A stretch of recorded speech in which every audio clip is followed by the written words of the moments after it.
Students, बच्चों last video lecture में अपन discuss कर रहे थे इकोलॉजिकल पायरेमिड्स। इकोलॉजिकल पायरेमिड्स क्या होते हैं? फर्स्ट टाइम इकोलॉजिकल पायरेमिड्स का कंसेप्ट किसने दिया था? इकोलॉजिकल पायरेमिड्स को रिप्रेजेंट करने के लिए कौन कौन से इकोलॉजिकल पैरामीटर्स अपन यूज लेते हैं, और उन इकोलॉजिकल पैरामीटर्स के बेस पे 3 types of ecological pyramids: pyramid of number, pyramid of biomass and pyramid of energy. यहां तक का पोर्शन अपन बच्चों लास्ट वीडियो लेक्चर में डिस्कस कर चुके हैं। इन दिस वीडियो लेक्चर अपन डिस्कस करने वाले हैं limitations of ecological pyramids. Ecological pyramids की लिमिटेशंस क्या है? तो देखो बच्चों, first, species belongs to 2 or more trophic levels. Species belongs to 2 or more trophic level not considered. ऐसी स्पीशीज जो 2 या 2 से ज़्यादा ट्रॉपिक लेवल से बिलोंग करती है, उनको बच्चों इसमें कंसीडर नहीं किया जा सकता। जैसे अगर मान लो अपन एग्जाम्पल देखें, स्पैरो है। स्पैरो की अगर अपन बात करें, अब स्पैरो मान लो जैसे सीड एंड प्लांट पार्ट है, इनको ये फीड करती है, तब बच्चों ट्रॉपिक लेवल फर्स्ट हर्बीवोर्स की कैटेगरी में ये आएगी। और वही स्पैरो जब इंसेक्ट को ईट करती है तो बच्चों वो trophic level third secondary consumer की कैटेगरी में आएगी। अब बच्चों ऑर्गेनिज्म सेम है जो कि 2 या 2 से ज्यादा ट्रॉपिक लेवल से बिलोंग कर रहा है। अब उनके नंबर को अपन कैसे कंसीडर करेंगे, ये प्रॉब्लम आ जाएगी। भाई अभी मान लो 1000 स्पैरो है सपोज, और वो स्पैरो मान लो सीड को ईट कर रही है, तो उनको अपन ने कह दिया कि वो तो हर्बीवोर्स हैं। और वही स्पैरो जब इंसेक्ट को ईट कर रही है तो वो फिर मान लो ट्रॉपिक लेवल थर्ड या सेकेंडरी कंज्यूमर की मेंबर हो जाएगी। तो ऐसी सिचुएशन में बच्चों नंबर को एक्सप्लेन करना, बायोमास को एक्सप्लेन करना, वो पूरी तरह से पॉसिबल नहीं हो पाएगा। सेकंड लिमिटेशन अगर अपन देखें, एज्यूम सिंपल फूड चेन। यहां पर किसकी बात की गई है बच्चों? सिंपल फूड चेन की बात की गई है, जो नेवर एग्जिस्ट इन इकोसिस्टम, जो इकोसिस्टम में एग्जिस्ट नहीं करती है। Food web not included, food web को इंक्लूड नहीं किया गया। वास्तव में नेचर में इकोसिस्टम में क्या प्रेजेंट होता है? फूड वेब प्रेजेंट होता है, आइसोलेटेड फॉर्म में फूड चेन प्रेजेंट नहीं होती है। थर्ड, decomposers play very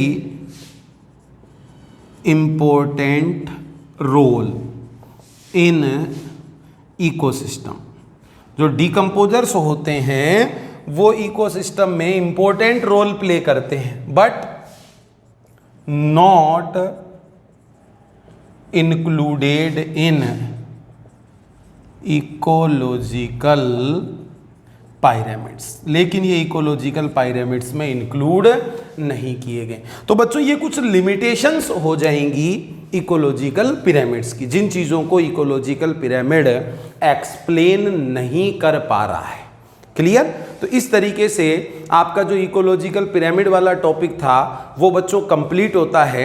अब अपन नेक्स्ट टॉपिक स्टडी करने वाले हैं इकोलॉजिकल सक्सेशन।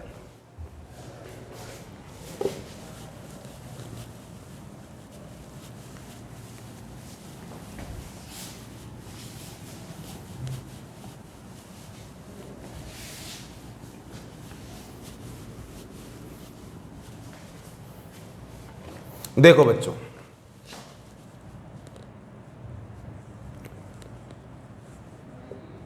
Ecological succession. अब क्या है ecological succession? Another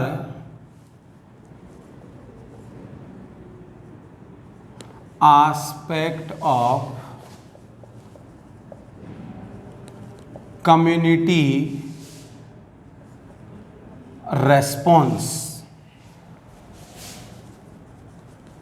according to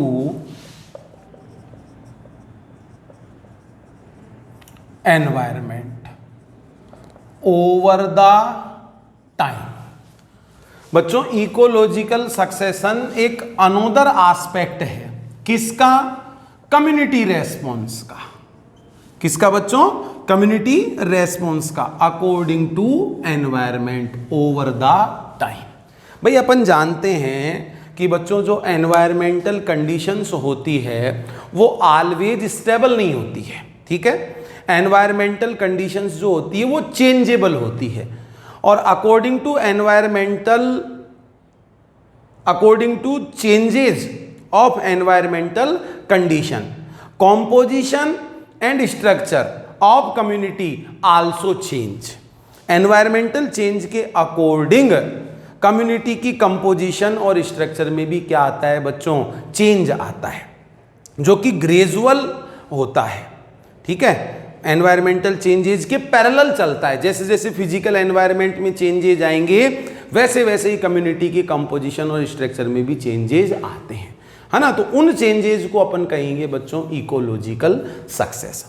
तो इकोलॉजिकल सक्सेशन कम्युनिटी की स्पीशीज में टाइम के साथ आने वाले चेंजेज हैं अकॉर्डिंग टू फिजिकल एनवायरनमेंट।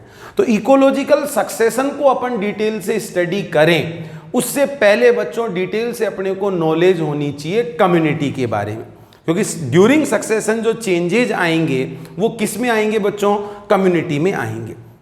तो पीछे मैंने आपको कम्युनिटी के बारे में इसी वजह से डिटेल से नहीं समझाया था कि उस कम्युनिटी वाले पोर्शन को पहले अपन यहां पर पढ़ेंगे, उसके बाद अपन इकोलॉजिकल सक्सेशन को डिटेल से देखेंगे। तो देखो बच्चों, first of all community.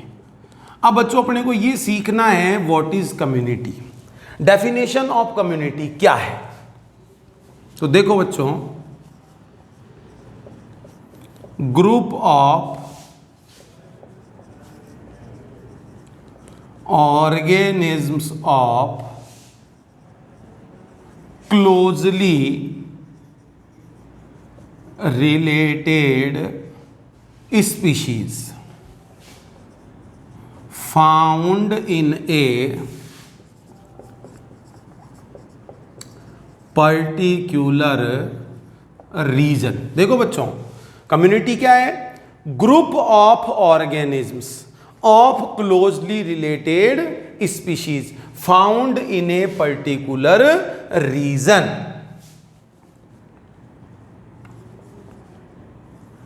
Species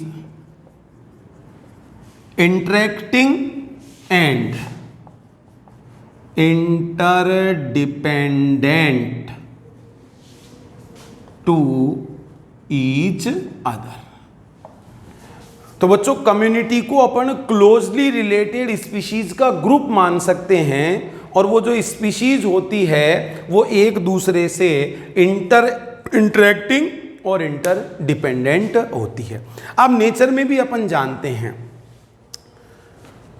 nature में किसी भी टाइप के इकोसिस्टम में पर्टिकुलर स्पीशीज के सिंगल इंडिविजुअल बच्चों बहुत रेयर दिखते हैं। मतलब एक मिनिमल रिक्वायरमेंट होती है एक स्पीशीज को अनदर स्पीशीज की, जिसको वो एज ए फूड यूज ले सके। पीछे मैंने लास्ट चैप्टर में आपको बताया भी था कि नेचर में कोई भी स्पीशीज, कोई भी इंडिविजुअल आइसोलेटेड फॉर्म में एग्जिस्ट नहीं करता है। उसको कम से कम एक अनदर स्पीशीज की रिक्वायरमेंट होती है जिसको एज ए फूड यूज ले सके। मतलब plant, animals and microbes isolated form में सरवाइव नहीं कर सकते, बल्कि वो एक दूसरे से इंटरेक्ट होते हैं। प्लांट, एनिमल, माइक्रोब सब्स, और इंटरेक्ट होकर वो क्या बनाते हैं? बायोलॉजिकल कम्युनिटी बनाते हैं। Biological community. और जो बायोलॉजिकल कम्युनिटी होती है बच्चों, ये प्लांट कम्युनिटी,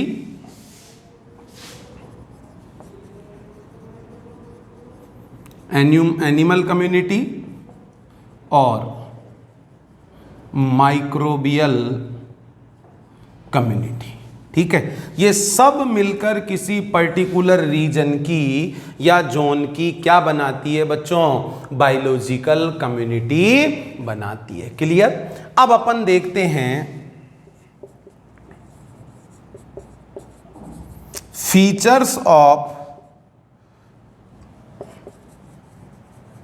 कम्युनिटी या कैरेक्टरिस्टिक्स ऑफ कम्युनिटी। एक कम्युनिटी के क्या क्या कैरेक्टरिस्टिक्स होते हैं? First, species diversity. Species diversity. There are many types of species found in a community known as species diversity। ठीक है, मैनी टाइप की स्पीशीज प्रेजेंट होती है कम्युनिटी में, जिसी को क्या कहा जाता है बच्चों? स्पीशीज डाइवर्सिटी कहा जाता है। ठीक है, अब स्पीशीज डाइवर्सिटी डिपेंड किस पर करेगी? तो बच्चों type of area, type of area, ठीक है, size of area, climate, soil, इन सब पर बच्चों डिपेंड करती है स्पीशीज डाइवर्सिटी की। सब कौन कौन से टाइप की स्पीशीज होगी, उनका बायोटिक पोटेंशियल कैसा होगा, वो type of area, size of area, climate, soil, availability of nutrients, इन सब पर डिपेंड करती है। तो ये फर्स्ट कैरेक्टरिस्टिक फीचर हो जाएगा कम्युनिटी का। अब बाकी के फीचर अपन बच्चों और देखते हैं।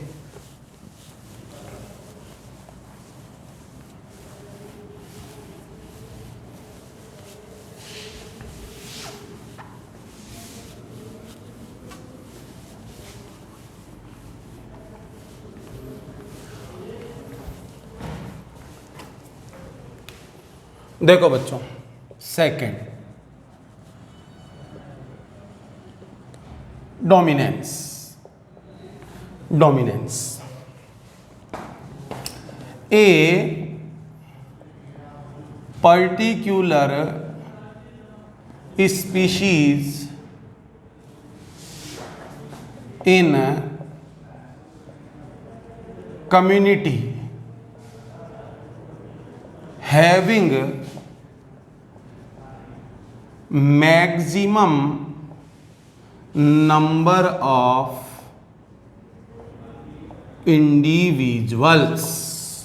कम्युनिटी में एक पर्टिकुलर स्पीशीज ऐसी होती है जिसमें इंडिविजुअल का नंबर क्या होता है? मैक्सिमम होता है। और वो मैक्सिमम नंबर वाले इंडिविजुअल की स्पीशीज होती है, उसको कहा जाता है बच्चों डोमिनेंट स्पीशीज। डोमिनेंट स्पीशीज मतलब हर कम्युनिटी में किसी ना किसी एक पर्टिकुलर स्पीशीज का क्या होता है बच्चों, डोमिनेंस होता है, और उस डोमिनेंट स्पीशीज के अकॉर्डिंग कम्युनिटी को नेम दे दिया जाता है, उसको आइडेंटिफाई किया जाता है उस डोमिनेंट स्पीशीज के अकॉर्डिंग। जैसे एग्जाम्पल अगर अपन देखें, Prosopis community in Aravalli region. Aravalli region की जो कम्युनिटी है उसको क्या नाम दे दिया बच्चों, प्रोसोपिस कम्युनिटी नाम दे दिया, क्योंकि प्रोसोपिस के जो प्लांट हैं उनकी वहां पर अबंडेंस है। वैसे ही Pinus community in Himalayan region. Pinus community in Himalayan region, Himalayan region की जो कम्युनिटी है उसको क्या नाम दे दिया, पाइनस कम्युनिटी। तो हिमालयन रीजन में पाइनस डोमिनेंट स्पीशीज है, अरावली रीजन में बच्चों प्रोसोपिस डोमिनेंट स्पीशीज है। Next, third, stratification. अगला जो कैरेक्टरिस्टिक फीचर है कम्युनिटी का वो है बच्चों stratification. What is stratification? Vertical distribution of various species. Vertical distribution of various species in ecosystem known as stratification. जैसे अभी देखो, अगर एग्जाम्पल की अपन बात करें, जैसे एक फॉरेस्ट इकोसिस्टम है, फॉरेस्ट इकोसिस्टम की बात करें तो tree top vertical strata, shrubs mid vertical strata, herbs and grasses bottom strata. ठीक है भाई, कि फॉरेस्ट की या जंगल की अपन बात करें तो ग्रासेज हैं, हर्ब्स हैं, उनका लेवल सबसे बिलो नीचे, फिर मिड में अपन देखें श्रब्स, टॉप पे अपन देखें तो लार्जर साइज के ट्री। तो इस तरीके से बच्चों किसी इकोसिस्टम में जो कम्युनिटी है उस कम्युनिटी में स्पीशीज का वर्टिकल डिस्ट्रीब्यूशन देखने को मिलता है, lower level, middle level, higher level. इस वर्टिकल डिस्ट्रीब्यूशन को ही बच्चों क्या कहा जाता है, स्ट्रेटिफिकेशन। Next, fourth, फिजियोग्नोमी। अब फिजियोग्नोमी क्या है? एक्सटर्नल अपीयरेंस और लुक ऑफ कम्युनिटी। किसी कम्युनिटी की ये एक प्रॉपर्टी होती है कि उसका एक्सटर्नल अपीयरेंस होता है, एक्सटर्नल लुक होता है, देखते ही पता चल जाता है कि भाई कौन सी कम्युनिटी है। भाई कम्युनिटी है तो उसमें प्लांट और एनिमल स्पीशीज हैं, प्लांट एनिमल कम्युनिटी है तो वो दिखते भी हैं कि किस तरीके से। तो किसी कम्युनिटी की जो फिजिकल लुक होती है, एक्सटर्नल अपीयरेंस जो उसकी होती है, उसको कहा जाता है बच्चों फिजियोग्नोमी। क्लियर? नेक्स्ट, अगला कैरेक्टरिस्टिक फीचर देखते हैं।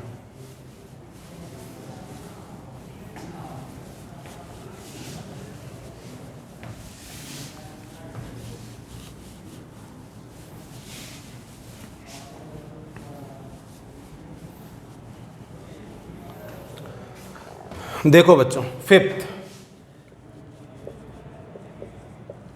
प्रेजेंस ऑफ की stone species and critical linked species. Presence of keystone species and critical linked species. अब ये कीस्टोन स्पीशीज क्या होती है? क्रिटिकली लिंक्ड स्पीशीज क्या होती है, इनको देखो बच्चों। First, keystone species. देखो बच्चों, particular species found in community having very less number and biomass but great influence on community structure। कोई बच्चों ऐसी स्पीशीज जो कम्युनिटी में उसके इंडिविजुअल कम नंबर में होते हैं, उसका बायोमास कम होता है, लेकिन कम्युनिटी की स्ट्रक्चर पर वो ग्रेट इन्फ्लुएंस रखती है, ज्यादा प्रभावित करती है, ऐसी स्पीशीज को कहा जाता है बच्चों कीस्टोन स्पीशीज। भले ही नंबर में कम हो, बायोमास कम हो, लेकिन अपना इंपैक्ट बहुत ज्यादा छोड़ती है। जैसे एग्जाम्पल अपन देखें, lion in forest, lion in forest, kangaroo rat in desert, lion in forest, kangaroo rat in desert, ये सब बच्चों किसके एग्जाम्पल हो जाएंगे, कीस्टोन स्पीशीज के। ठीक है, next B, critical linked species. ठीक है, क्रिटिकल लिंक्ड जो स्पीशीज होती है, associated with another species for vital functions। Vital functions के लिए एसोसिएटेड होती है दूसरी स्पीशीज के साथ में, उनको कहा जाता है बच्चों क्रिटिकल लिंक्ड स्पीशीज। जैसे माइकोराइजा, माइकोराइजा में अपन देखें तो roots of higher plants and fungi, तो ये हायर प्लांट और फंगस, इनकी स्पीशीज आपस में क्या मानी जाएगी, क्रिटिकली लिंक्ड मानी जाएगी। ऐसे ही many insect pollinators and plant species, many insect pollinator and plant species, ये भी क्या मानी जाएगी बच्चों, क्रिटिकली लिंक्ड स्पीशीज मानी जाएगी। तो यहां पर बच्चों कंप्लीट होते हैं कैरेक्टरिस्टिक फीचर्स ऑफ इकोसिस्टम। वापस से समझ लेंगे, species diversity, second dominance, third stratification, fourth physiognomy, fifth presence of keystone species and critically linked species। There are characteristic features of community। अब बच्चों कम्युनिटी से ही रिलेटेड एक दो इंपॉर्टेंट पॉइंट्स और हैं, उनकी भी अपन बात कर लेते हैं।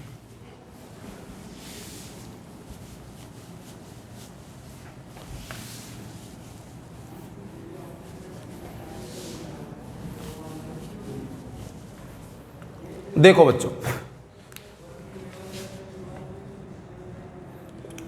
Ecotone and edge effect, ecotone and edge effect. तो सबसे पहले तो अपन समझते हैं बच्चों इकोटोन। इकोटोन क्या होता है, transition zone present between two different communities। Transition zone present between two different communities, इसको कहेंगे बच्चों इकोटोन। जैसे अभी मान लो सपोज ये एक ग्रासलैंड है और ये मान लो एक कोई फॉरेस्ट है, यहाँ की कम्युनिटी और यहाँ की कम्युनिटी, इनके बीच का जो ये ट्रांजिशन जोन है, इस ट्रांजिशन जोन को बच्चों क्या कहेंगे? इकोटोन। समझ में आ गया? तो transition zone present between two different communities known as ecotone.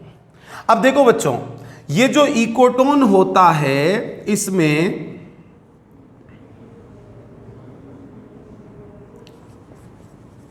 Species found of both community, दोनों ही कम्युनिटी की स्पीशीज इस इकोटोन के अंदर प्रेजेंट होती है। ये तो बात हो गई इकोटोन की।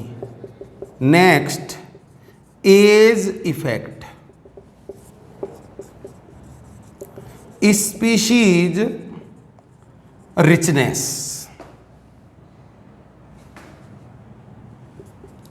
High in ecotone.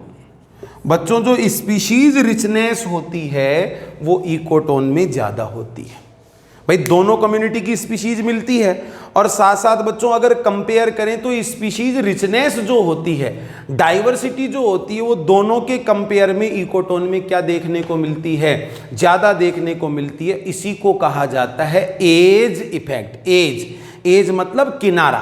तो जो ट्रांजिशन जोन है दोनों कम्युनिटी का, दोनों इकोसिस्टम का एज है, किनारे वाले जो स्थान है वहां पर स्पीशीज रिचनेस हाई होती है, स्पीशीज डाइवर्सिटी ज़्यादा होती है। इसी चीज को कहा जाता है बच्चों एज इफेक्ट। तो यहां पर अपना पोर्शन कंप्लीट होता है कम्युनिटी। अब कम्युनिटी जब अपन ने लर्न कर लिया, सीख लिया, समझ लिया, उसके बाद में अपन पढ़ेंगे बच्चों इकोलॉजिकल सक्सेशन।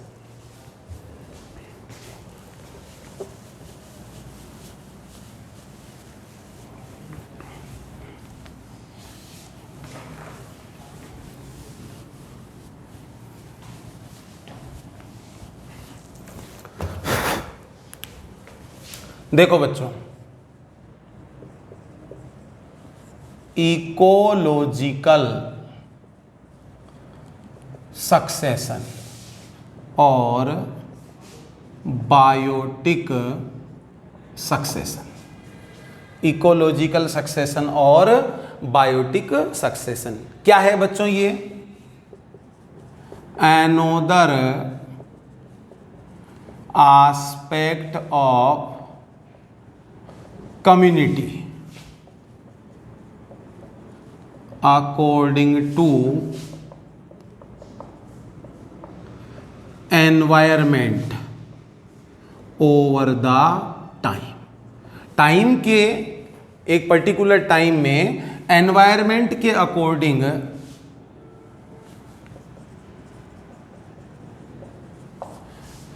कम्युनिटी का रेस्पॉन्स है। अब बच्चों अपन इसको डिफाइन कैसे कर सकते हैं?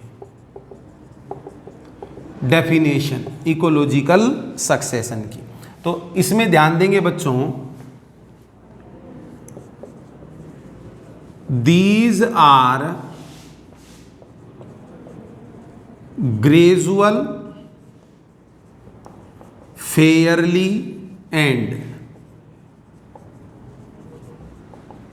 Predictable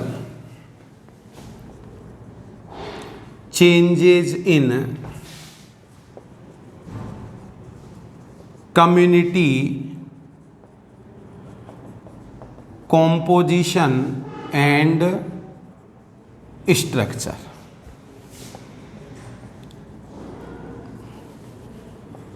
over the time. ठीक है, टाइम के according gradual, fairly and predictable changes होते हैं कम्युनिटी की कॉम्पोजिशन में और स्ट्रक्चर में। अब देखो बच्चों कंसेप्ट क्या है, तो ध्यान दो,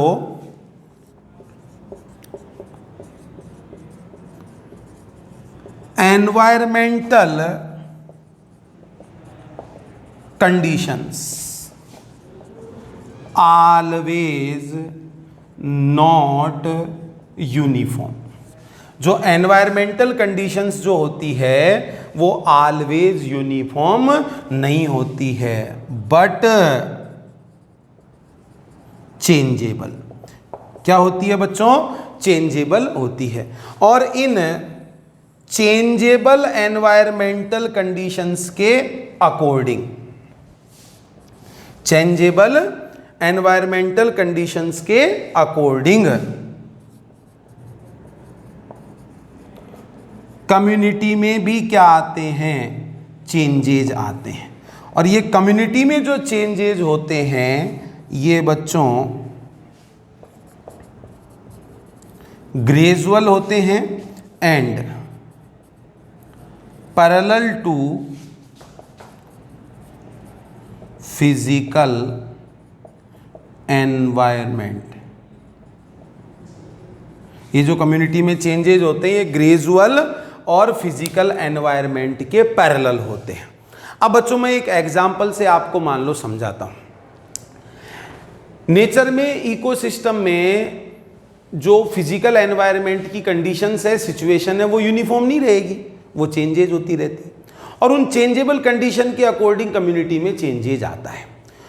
तो कोई पर्टिकुलर इकोसिस्टम है और वहां की प्री एस्टैब्लिश्ड कम्युनिटी है, माना एनवायरमेंटल कंडीशन में चेंजेज हुए और अब कंडीशंस फेवरेबल नहीं रही है प्री एग्जिस्ट कम्युनिटी के लिए, तो बच्चों वहां पर जो पहले से स्पीशीज इनहैबिटेड थी वो उस जगह को छोड़कर जाएगी, आउटगोइंग, ठीक है, और नई स्पीशीज है वो वहां पर इनहैबिटेड होगी।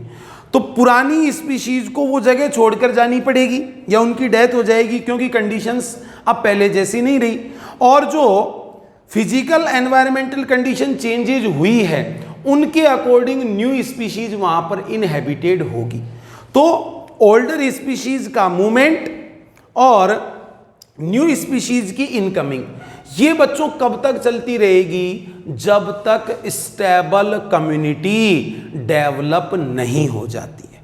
तो ये जो प्रोग्राम होता है टाइम के अकॉर्डिंग, ओल्डर कम्युनिटी चेंज होती रहती है, उनकी जगह नई कम्युनिटी आती रहती है, स्टेबल कम्युनिटी बनने तक। इसी चीज को अपन कहेंगे बच्चों इकोलॉजिकल कम्युनिटी। अगर अपनी अर्थ की भी अपन बात करें, इकोलॉजिकल सक्सेशन, अगर अपन अपनी अर्थ की भी बात करें तो प्रेजेंट में जो कम्युनिटी है वो प्रेजेंट में कम्युनिटी बच्चों किससे बनी है? इकोलॉजिकल सक्सेशन से ही बनी है। Thousands of millions of year पहले किस टाइप की कम्युनिटी रही होगी, उस टाइम पर क्या क्या एनवायरमेंटल चेंजेज आए होंगे, उन चेंजेज के अकॉर्डिंग स्पीशीज में बदलाव हुए होंगे, तो नई कम्युनिटी बनी होगी। तो प्रेजेंट की जो कम्युनिटी है अर्थ की, वो बच्चों किसका रिजल्ट है? इकोलॉजिकल सक्सेशन का ही रिजल्ट है। इकोलॉजिकल सक्सेशन और इवोल्यूशन, ये दोनों इवेंट्स जो हैं ये बच्चों एक दूसरे के पैरेलल माने जा सकते, एक दूसरे के साथ साथ चलने वाली पैरेलल इवेंट्स इनको माना जा सकता है। अब देखो बच्चों, जब इकोलॉजिकल सक्सेशन होता है तो both biotic and abiotic component participate in ecological succession. Ecological succession में बच्चों इकोसिस्टम के बायोटिक और एबायोटिक दोनों टाइप के कंपोनेंट पार्टिसिपेट करते हैं। During ecological succession changes occur in both plant and animal community. ऐसा नहीं है कि बच्चों इकोलॉजिकल सक्सेशन होगा केवल प्लांट स्पीशीज ही अफेक्ट होगी या प्लांट स्पीशीज में ही चेंज आएंगे।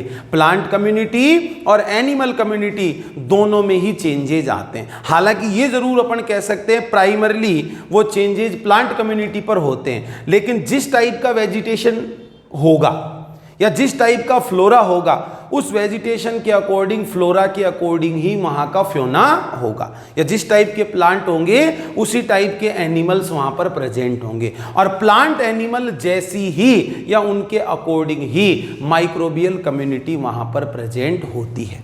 तो ये बच्चों एक बेसिक इंट्रोडक्शन हो जाएगा बायोटिक और इकोलॉजिकल सक्सेशन का।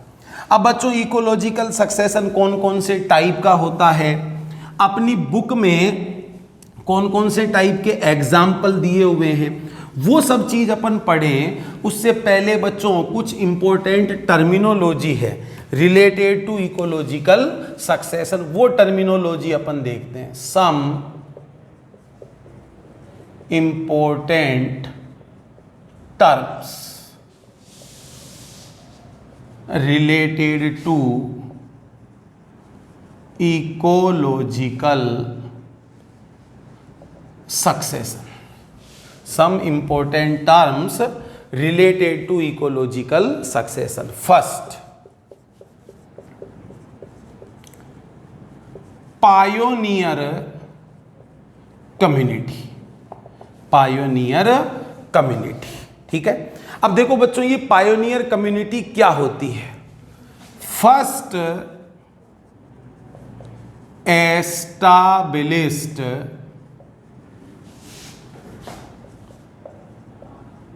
Community on naked reason.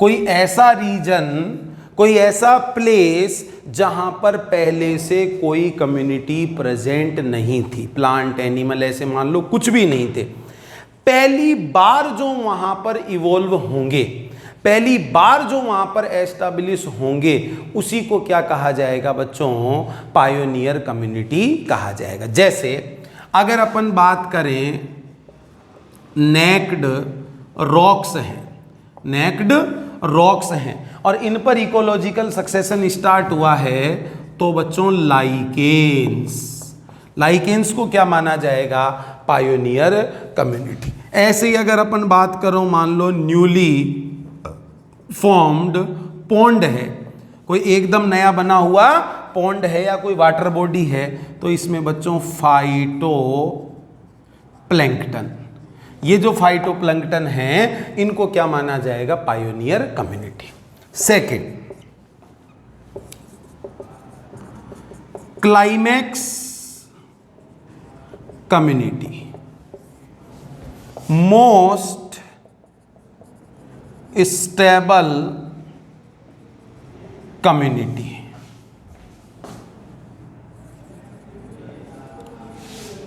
Most stable community जो हाईली